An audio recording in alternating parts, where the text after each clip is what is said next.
Selamat pagi, salam sejahtera. Terima kasih karena bersama dengan saya di Nazilin Unity Channel. Tular satu video pas janji bagi RM300, tapi tunggu dana kerajaan pusat.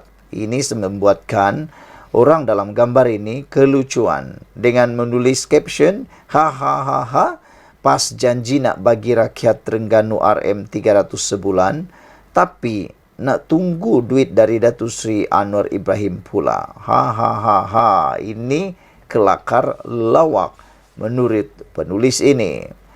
Tular kembali video pemimpin PAS Terengganu yang memohon maaf.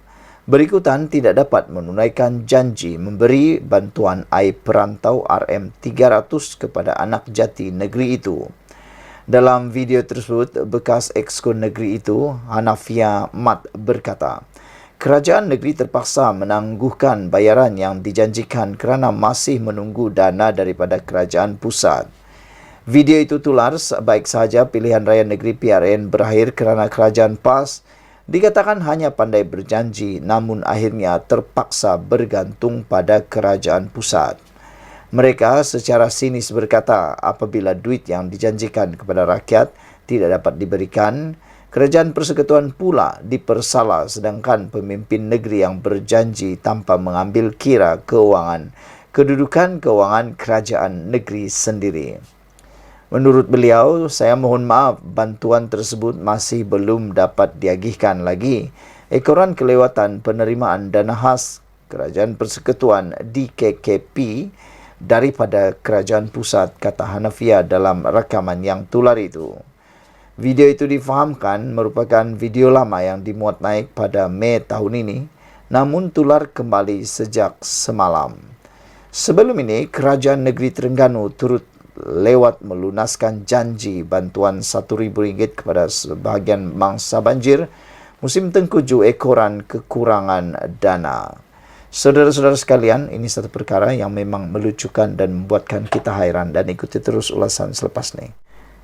Selamat petang, salam sejahtera. Terima kasih kerana bersama dengan saya di Nazilin Unity Channel. Dipetik daripada Malaysia Kini, anda harus ingat dan dengar dengan bagus dari awal sampai akhir kerana perkara ini amat menarik untuk kita semua.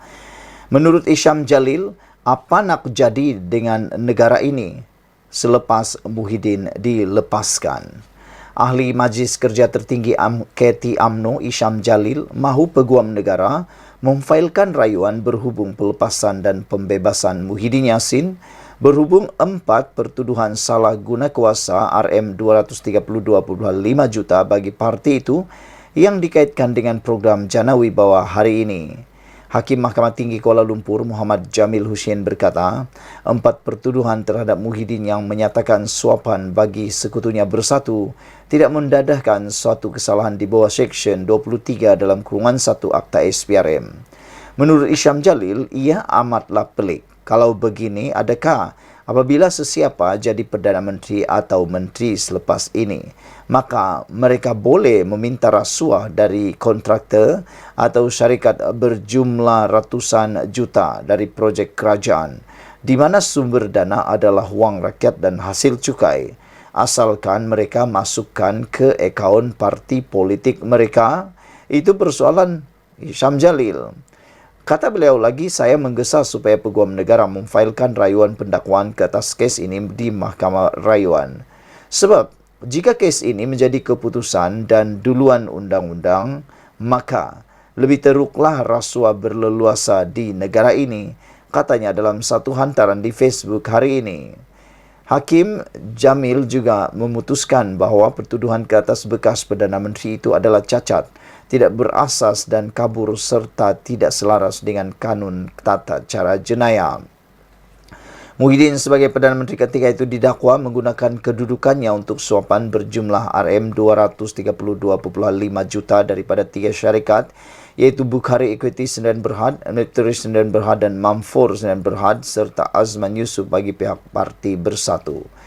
Dia dituduh melakukan perbuatan itu di Pejabat Perdana Menteri di Putrajaya antara 1 Mac 2020 dan 20 Ogos 2021. Jamil dalam penghakiman ringkasnya berkata, Mahkamah mempunyai kuasa sedia ada untuk mengenepikan atau membatalkan pertuduhan serta menggantung pertuduhan secara kekal. Mahkamah mendapati Muhyiddin dituduh dengan suatu kesalahan yang tidak diperuntukkan mengikut undang-undang. Keempat-empat pertuduhan itu cacat kerana tidak mendedahkan suatu kesalahan di bawah Seksyen 23 dalam kurungan 1 Akta SPRM. Pertuduhan yang tidak meletakkan suatu kesalahan di bawah Seksyen 23 dalam kurungan 1 Akta SPRM adalah salah laksana keadilan. Empat kesalahan itu juga tidak mengandungi butir-butir cara kesalahan dilakukan, sebagaimana diperuntukkan di bawah Seksyen 154 Kanun Tata Cara Jenayah KTJ, kata hakim itu. Bagaimanapun mengulas kes itu, Isyam berkata, dia amat tidak bersetuju dengan keputusan hari ini. Saya amat tidak bersetuju sebab saya dan rakyat Malaysia bayar cukai bukan untuk menteri-menteri dapat rasuah bagi kegunaan parti politik mereka. Wang rakyat dan cukai tidak sepatutnya digunakan untuk tujuan ini, kata Isyam. Dan jika rasuah itu diterima untuk dimasukkan ke dalam akaun parti politik sendiri, ia adalah untuk kepentingan pribadi, bukan untuk kepentingan awam. Sebab rakyat mempunyai pandangan politik yang berbeza dan memberi cukai bukan untuk menaja parti politik, kata beliau lagi. Ahli MKT UMNO itu juga membidas keputusan mahkamah yang didakwanya tidak adil apabila membabitkan pemimpin ataupun pimpinan UMNO. Bila kena pada parti lain, semua okey. Rasuah RM200 juta pun boleh masuk dalam akaun parti, tak mengapa. Apa nak jadi negara ini, soal Islam lagi. Timbalan Pendakwa Raya Saharuddin Wan Ladin ketika dihubungi Malaysia kini berkata, pihak pendakwaan mempunyai arahan untuk memfailkan rayuan kepada Mahkamah Rayuan berhubung keputusan Jamil. Sekian dulu untuk kali ini. Jangan lupa tinggalkan komen anda, tekan butang subscribe. Kita jumpa lagi. Bye-bye. Salam sejahtera. Terima kasih kerana bersama dengan saya di Nazilin Unity Channel. Saudara-saudara sekalian, ini satu lagi perkara yang mengejutkan seluruh rakyat Malaysia. Rupa-rupanya, 3 tuduhan terima wang haram yang dihadapi Muhyiddin masih kekal, kata Peguam Negara. Ini semua gara-gara apabila ada orang kata Muhyiddin telah bebas dan Muhyiddin boleh tidur lena. Rupa-rupanya daripada FMT, menurut Ketua Peguam Negara, 3 tuduhan terima wang haram yang dihadapi Muhyiddin masih kekal walaupun 1 atau 4 pertuduhan telah pun dibebaskan. 3 lagi pertuduhan yang dihadapi bekas Perdana Menteri Muhyiddin Yassin di bawah Seksyen 4 dalam kurungan 1 Akta Pencegahan Pengubahan Wang Haram, Pencegahan Pembiayaan Keganasan dan Hasil daripada Aktiviti Haram 2001 masih kekal, kata Peguam Negara Idrus Harun. Idrus dalam kenyataan hari ini berkata, kes itu akan disebut di Mahkamah Session Kuala Lumpur pada 19 September ini. Bagi pertuduhan di bawah Amla Futwa, Presiden Bersatu itu berdepan 2 pertuduhan menerima wang hasil daripada aktiviti haram berjumlah RM195 juta daripada Bukhari Equity Sdn Bhd yang dimasukkan ke dalam akaun CIMB Bank milik Bersatu. Beliau didakwa melakukan perbuatan itu di CIMB Bank Cawangan Menara Kuala Lumpur, Jalan Stesen Sentral di sini antara 25 Februari 2021 dan 16 Julai 2021 serta 8 Februari dan 8 Julai 2022. Ahli Parlimen Pagoh itu juga didakwa di Mahkamah Session Shah Alam pada 13 Mac lepas atas satu lagi pertuduhan menerima wang hasil aktiviti haram berjumlah RM5 juta dan kes itu dipindahkan ke Mahkamah Session di sini untuk dibicarakan bersama. Sementara itu, Idrus berkata Jabatan Peguam Negara AJC telah memfailkan notis rayuan berhubung keputusan Mahkamah Tinggi di sini yang melepas dan membebaskan Muhyiddin daripada 4 pertuduhan menggunakan kedudukannya untuk suapan berjumlah RM232.5 juta bagi Parti Bersatu berkaitan projek Jana Wibawa. Pihak pendakwaan juga ingin menjelaskan bahawa permohonan yang diputuskan oleh mahkamah sebentar tadi hanyalah berkenaan dengan 4 pertuduhan bagi kesalahan di bawah Seksyen 23 Akta Suruhanjaya Pencegahan Rasuah SPRM, katanya. Idris berkata demikian ketika merujuk keputusan Hakim Datuk Muhammad Jamil Hussein yang membenarkan permohonan Muhyiddin untuk membatalkan 4 pertuduhan predikat di bawah Seksyen 23 Akta SPRM dan seterusnya memerintahkannya dilepas dan dibebaskan daripada keempat-empat pertuduhan predikat itu. Bagi 4 pertuduhan itu, Muhyiddin sebagai Perdana Menteri ketika itu dan pengerusi Perikatan Nasional PN didakwa menggunakan kedudukan beliau untuk suapan berjumlah RM232.5 juta daripada 3 syarikat iaitu Bukhari Iketi Sdn Berhad, Nepturi Sdn Berhad, Mamfur Sdn Berhad dan Datuk Azman Yusof bagi parti itu. Beliau dituduh melakukan perbuatan tersebut di pejabat Perdana Menteri Bangunan Perdana Putra, Pusat Pentadbiran Kerajaan Persekutuan di Putrajaya antara 1 Mac 2020 dan 20 Ogos 2021. Saudara-saudara sekalian, ini satu perkara yang mungkin tidak akan membuatkan Muhyiddin tidur nyenyak lagi. Sekian dulu Malaysia kita punya, kita jaga sama-sama, cintai Malaysiaku. Bye-bye. Salam sejahtera, terima kasih kerana bersama dengan saya di Nazilin Unity Channel. Beberapa jam selepas Muhyiddin dibebaskan, ini komen daripada pengamal-pengamal undang-undang yang ada di Malaysia yang harus anda ikuti dan ketahuinya. Peguam berkata, pembebasan Muhyiddin cetus persoalan bidang kuasa mahkamah dipetik daripada Malaysia kini. Keputusan mahkamah untuk membatalkan 4 pertuduhan salah guna kuasa dan membebaskan sepenuhnya Muhyiddin Yassin pagi kemarin telah menimbulkan persoalan. Sama ada mahkamah diberi kuasa atau tidak untuk membebaskan tertuduh sebelum saksi dipanggil memberi keterangan. Awal hari ini, Mahkamah Tinggi Kuala Lumpur memutuskan 4 pertuduhan salah guna kuasa terhadap Muhyiddin yang dikaitkan dengan program Jana Wibawa adalah cacat dan tidak selaras dengan Kanun Tata Cara Jenayah CPC. Hakim Muhammad Jamil Hussein berkata, pertuduhan itu tidak mendedahkan buktiran yang mencukupi mengenai kesalahan yang didakwa mengikut Akta SPRM 2009. Beberapa pengamal undang-undang menyifatkan keputusan mahkamah itu pelik, termasuk peguam Tiara Katrina Fuad. Tiara berhujah, walaupun mahkamah diberi kuasa untuk membatalkan pertuduhan jika ia cacat dan kecacatan itu diputuskan sebelum saksi dipanggil, namun dia tidak pasti jika mahkamah mempunyai kuasa untuk membebaskan tertuduh dalam kes sedemikian. Katanya, kuasa untuk melepaskan dan membebaskan sebelum pemanggilan saksi adalah terhad untuk mengikut undang-undang. Kepada kes melibatkan Seksyen 254 Kanun Tata Cara Jenayah CPC. Itulah perkaranya. Mahkamah membatalkan pertuduhan dan memerintahkan dia dibebas dan dilepaskan daripada pertuduhan yang telah dibatalkan. Itulah yang saya katakan janggal, katanya kepada Malaysia kini. Tiara juga berkata, belum ada duluan kes untuk menyatakan bahawa mahkamah boleh memberikan sama ada pelepasan tanpa dibebaskan daripada pertuduhan DNNA atau dilepaskan dan dibebaskan daripada pertuduhan DAA. Saudara-saudara sekalian, ini adalah satu perkara yang memang menarik perhatian kita semua apabila peguam sendiri mengatakan ianya sesuatu perkara yang amat janggal.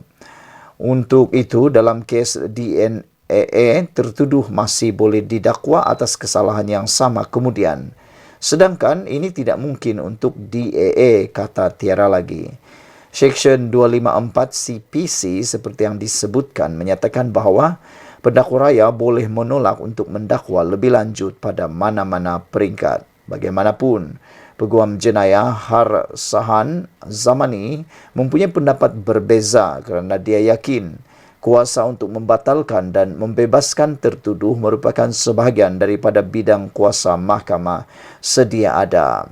Saudara-saudara sekalian, beberapa peguam lain yang dihubungi Malaysia kini enggan mengulas mengenai kes ini kerana penghakiman bertulis penuh belum dikeluarkan dan oleh itu mereka tidak mempunyai butiran keseluruhan mengenai alasan penghakiman.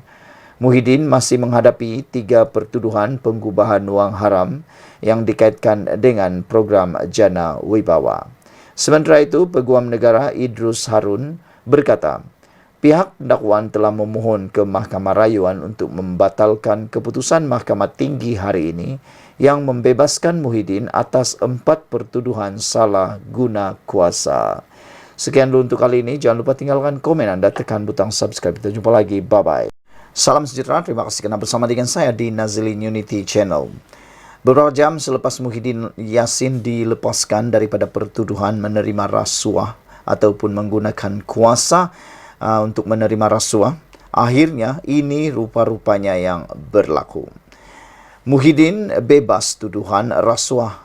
Bukti kerajaan tidak campur tangan urusan mahkamah.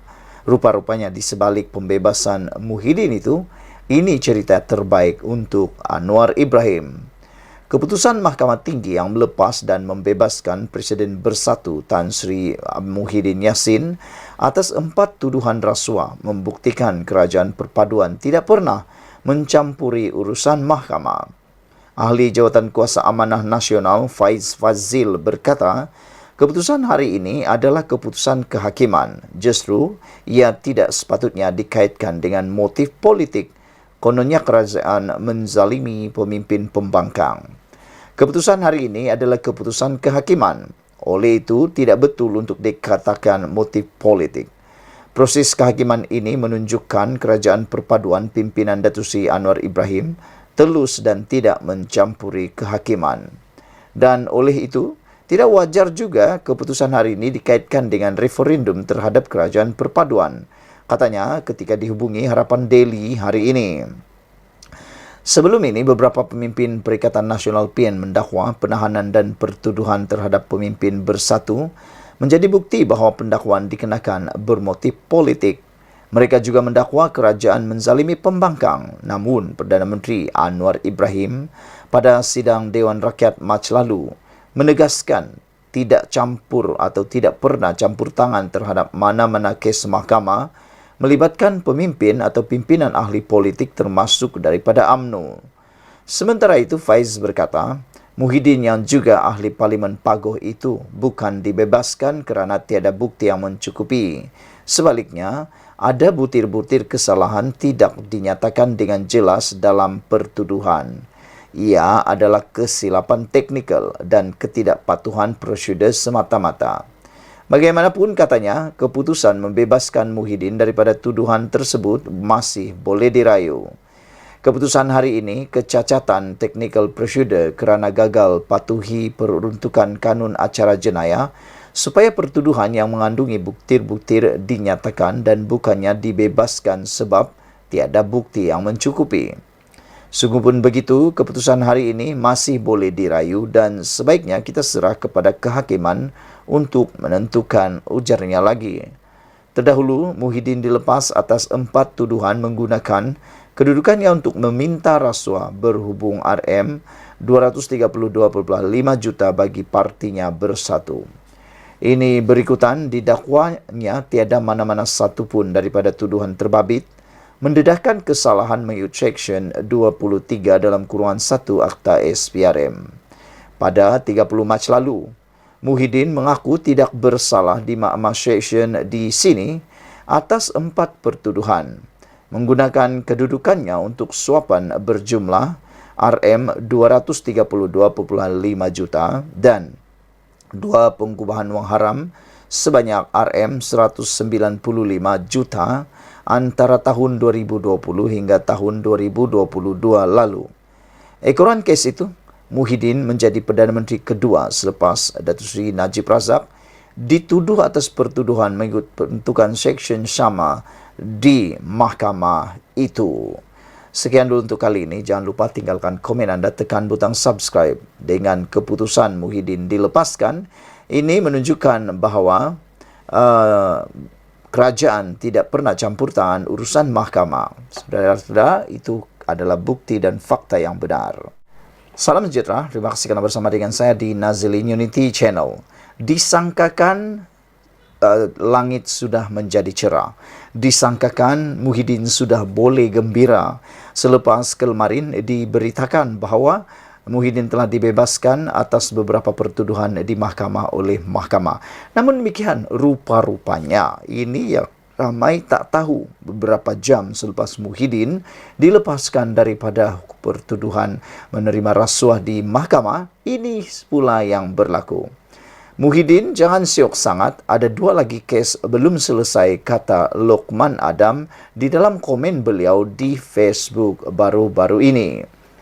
Menurut Lokman Adam, Din jangan syok sangat. Hang lepas 4 pertuduhan. Nasib kamu baik sebab Perdana Menteri yang ke-10 tak campur urusan badan kehakiman macam apa yang kamu dan Mahathir lakukan bila ada kuasa, kata Lokman Adam menulis di dalam Twitter beliau. Tapi jangan lupa ada 2 kes belum selesai dan banyak lagi yang belum dituduh pun, termasuk kes menantu kamu, kata Datuk Lokman Adam. So, jangan berkepak sangatlah pada yang tak mengikuti. Muhyiddin ada 6 kes mahkamah, 4 kes salah guna kuasa, yang ini dia menang di Mahkamah Tinggi. Tapi pendakwa raya boleh buat rayuan. Tapi dia ada 2 kes rasuah, 195 juta. Kes ini masih berjalannya, kata Datuk Lokman Adam. Presiden Bersatu Tan Sri Muhyiddin Yassin masih berdepan 2 lagi pertuduhan di mahkamah yang belum selesai. Pengarah komunikasi UMNO Datuk Lokman Nur Adam mengingatkan agar pengerusi Perikatan Nasional PN itu tidak bergembira terlalu awal biarpun terlepas dari 4 pertuduhan meminta rasuah berjumlah RM232.5 juta. Beliau menyifatkan nasib Muhyiddin baik kerana Perdana Menteri Datuk Seri Anwar Ibrahim tidak mencampuri badan urusan kehakiman seperti yang dilakukan ahli Parlimen Pagoh itu ketika berkuasa dahulu. Menurut Lokman Adam, Din jangan syok sangat. Hang lepas 4 pertuduhan. Nasib kamu baik sebab Perdana Menteri ke-10 tak campur urusan badan kehakiman macam apa yang kamu dan Mahathir lakukan bila ada kuasa, kata Lokman Adam. Tapi jangan lupa, ada 2 kes belum selesai dan banyak lagi yang belum dituduh, termasuk kes menantu kamu, tambah Lokman lagi. So, jangan berkepak sangatlah. Pada yang tak mengikuti, Muhyiddin ada 6 kes mahkamah. 4 kes salah guna kuasa yang dia menang di Mahkamah Tinggi, tapi pendakwa raya boleh buat rayuan. Tapi dia ada 2 kes rasuah, RM195 juta. Kes ini masih berjalannya, Ciap Lokman di laman X. Terdahulu, Mahkamah Tinggi melepas dan membebaskan Muhyiddin atas 4 tuduhan salah guna kuasa dengan menggunakan kedudukannya untuk meminta rasuah berjumlah RM232.5 juta bagi parti itu. Beliau dituduh melakukan perbuatan itu di Pejabat Perdana Menteri Bangunan Perdana Putrajaya di antara 1 Mac 2020 dan 20 Ogos 2021. Muhyiddin mendakwa 4 tuduhan adalah cacat dan tidak sah di sisi undang-undang kerana bercanggah Seksyen 152 Kanun Acara Jenayah. Ini berikutan didakwanya tiada satu pun daripada tuduhan terbabit mendedahkan kesalahan mengikut Seksyen 23 dalam kurungan 1 Akta SPRM. Muhyiddin, 75 tahun ketika menjadi Perdana Menteri ke-8 didakwa menggunakan kedudukan untuk suapan berjumlah RM232.5 juta daripada 3 syarikat iaitu Bukhari Equity Sdn Berhad, Nipturis Sdn Berhad dan Mahfor Sdn Berhad serta Datuk Azman Yusof bagi Bersatu. Muhyiddin turut berdepan 2 pertuduhan menerima wang hasil aktiviti haram berjumlah RM195 juta daripada Bukhari Equity yang dimasukkan ke dalam akaun CIMB Bank milik Bersatu. Sekian dulu untuk kali ini. Jangan lupa tinggalkan komen anda, tekan butang subscribe. Kita jumpa lagi. Bye-bye. Salam sejahtera, terima kasih kerana bersama dengan saya di Nazilin Unity Channel. Ini satu lagi pendedahan dan juga berita yang menarik selepas PRN selesai. Disangkakan semuanya sudah berjalan dengan baik, semuanya telah berjalan dengan mulus, semuanya telah pun berjalan seperti yang dirancang. Dan Sanusi sudah angkat sumpah sebagai Menteri Besar Kedah.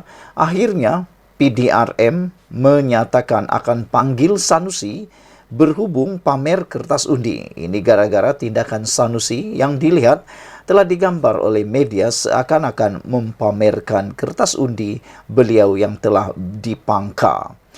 Di Kuala Lumpur, polis akan memanggil Menteri Besar Kedah Muhammad Sanusi Maknor untuk dirakam keterangan kerana mempamerkan kertas undi pada pilihan raya baru-baru ini. Ketua Polis Negara Tan Sri Razaruddin Husin berkata, semua pihak perlu memberi peluang kepada polis untuk menyiasat kes ini. Beliau berkata pihaknya akan memanggil Sanusi untuk dirakam percakapan. Siasatan dijalankan mengikut Akta Kesalahan Pilihan Raya 1954. Polis tidak akan menganiayai sesiapa dan kertas siasatan akan diserahkan kepada pejabat peguam negara, katanya pada sidang media selepas majlis serah terima tugas Pengarah Jabatan Siasatan Jenayah JSJ Bukit Aman di sini hari ini. Razaruddin berkata bagi membuat pertuduhan ia bukan diputuskan oleh pihaknya, tetapi polis akan membuat cadangan kepada peguam negara selepas melihat keterangan. Kita juga takkan hendak memadai tambah keterangan dan terpulang kepada pejabat peguam negara untuk tuduh atau tidak, katanya lagi. Terdahulu, media melaporkan Sanusi didakwa menayangkan kertas undi kepada petugas media yang membuat liputan ketika beliau menunaikan tanggungjawab sebagai pengundi di SIK Kedah. Saudara-saudara sekalian, perkara ini memang mengejutkan kita semua. Apabila anda dengan tindakan Sanusi yang telah pun dikatakan didakwa menayangkan kertas undi tersebut, walaupun Sanusi telah menafikan tindakan itu sebagai tindakan yang sengaja, kerana menurut Sanusi beliau sebenarnya tidak berniat untuk menayangkan kertas tersebut, tetapi terbuka ketika tergesa-gesa ingin memberikan gambar kepada petugas media. Sanusi berkata beliau diperkenal oleh media kerana media yang mengarahkan beliau untuk mengangkat kertas undi itu untuk digambar, tetapi kerana tergesa-gesa, kata Sanusi, maka kertas tersebut terbuka dengan sendirinya dan tidak ada niat untuk Sanusi untuk menayangkan gambar tersebut ataupun menayangkan kertas undi tersebut. Dan menurut Sanusi lagi, beliau kata ada banyak lagi gambar yang telah diambil, tapi kenapa gambar itu juga yang ditularkan, kata Sanusi lagi. Jadi sekarang ini kita tunggu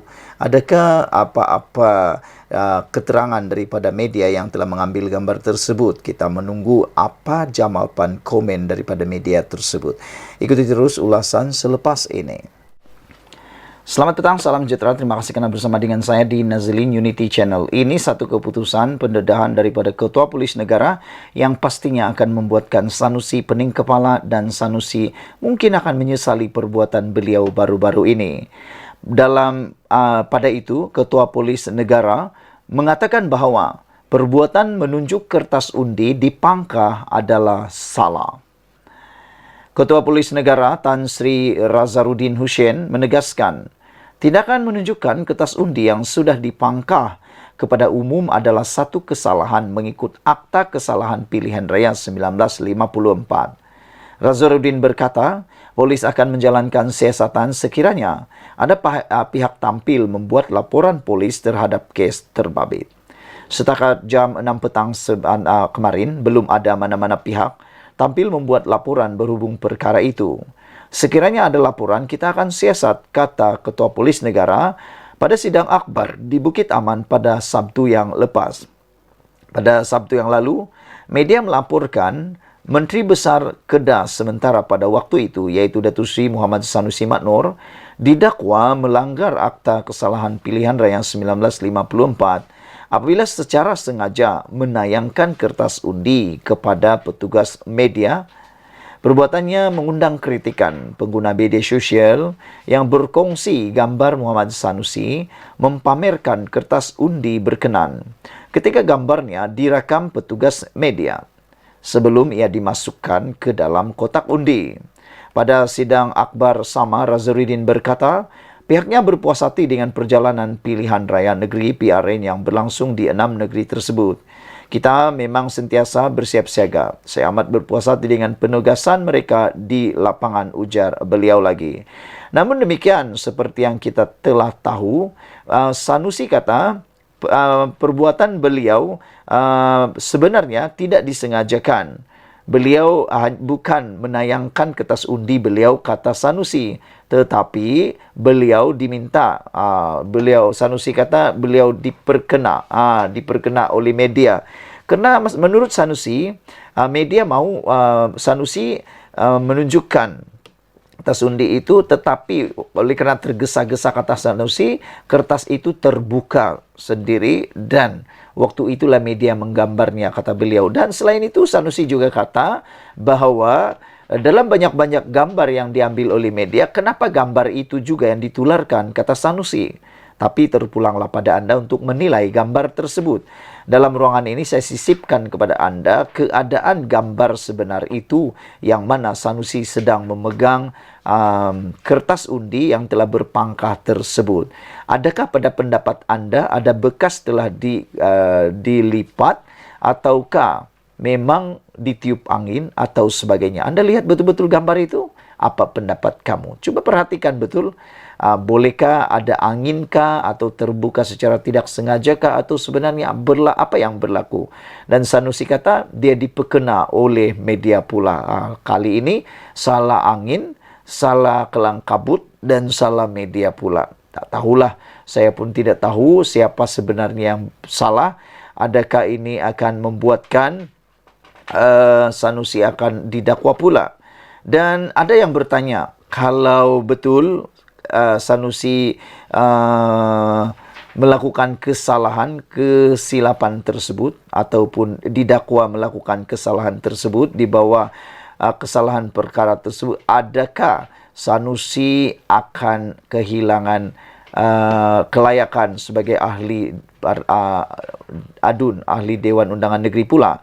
Kerana kalau dia bersalah, akta tersebut menyebut kesalahan itu boleh dipenjara sehingga setahun dan denda sehingga RM3,000 atau kedua-duanya sekali. Kita tunggulah nanti adakah orang yang akan melaporkan, dan adakah akan ada siasatan lanjut terhadap Sanusi. Ikuti terus ulasan dalam channel ini. Kita jumpa lagi. Bye-bye.